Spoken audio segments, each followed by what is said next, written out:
Hey, it's Gary here from Penultimate Performance. So as promised in my previous video, I'm going to be talking about the brief science of the keto diet, which convinced me enough to try it out and gave me the results I wanted. So here goes the nerdy part. Let me start by talking about our body's energy currency. Now that's the mighty ATP. So ATP stands for adenosine triphosphate, and it's an energy unit at the cellular level that our body uses and stores. Our body has two primary ways of producing ATP for energy. So it does so by converting the foods that we eat.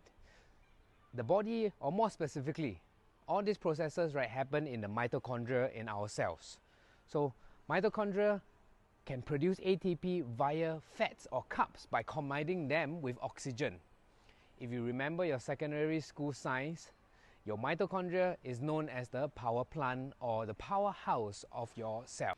So the biggest problem here is that most of us feed our body so much carbs. That's due to our modern day diet.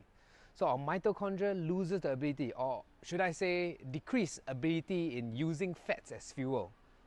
Now, when we eat carbs, it is broken down into glucose and it enters our bloodstream. Insulin is then produced to bring down the blood glucose level.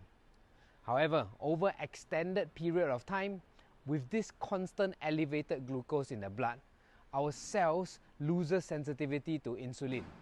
And this is the start of a secondary problem. That is, many people becoming pre-diabetic or actually develop type 2 diabetes. This impacts the mitochondrial function and further decreases the ability to use fat as a fuel.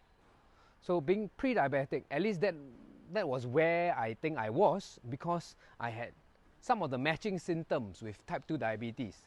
The constant fatigue and the after meal crashes were the ones that bugged me the most. After going on keto for about a month, I started to see significant results. I was actually leaning out. I was quite happy. I was losing weight. And that constant fatigue started to fade away. On top of being on a keto diet, there was another thing I was doing to get to the point where I am now. And that is intermittent fasting. Breaking down of fats for fuel by the body is called being in a state of ketosis. Now, to get into ketosis quicker, so I use intermittent fasting to actually get there faster. Intermittent fasting has a fasting window and also a feeding window. So let me give you an example. Let's say I decide on a 16-hour fasting window and an 8-hour feeding window. I have my dinner at 8 p.m. and then I give about 2 hours, to let blood glucose level normalize, because blood glucose levels increases after a meal, or that's what we call postprandial blood glucose. So 2 hours after dinner is the start of my fasting window, and that will be 10 p.m. 16 hours after 10 p.m. will be 2 p.m. the next day. And that's the time I break my fast. So our bodies requires a constant amount of blood glucose in the body for normal functions. So even as we are sleeping, our body is constantly using glucose to carry out our normal functions. So by the morning after, our body has actually used a lot of the glucose, mainly from glycogen stores. It's in the liver. If you want to assess your glycogen stores in your muscles, you probably need to exercise, which is why actually exercising in a fasted state will help you get to ketosis even faster. Now that's a video for another time. So this depletion in glycogen will actually signal the body to look for an alternative source of fuel, and that's when you turn to fats.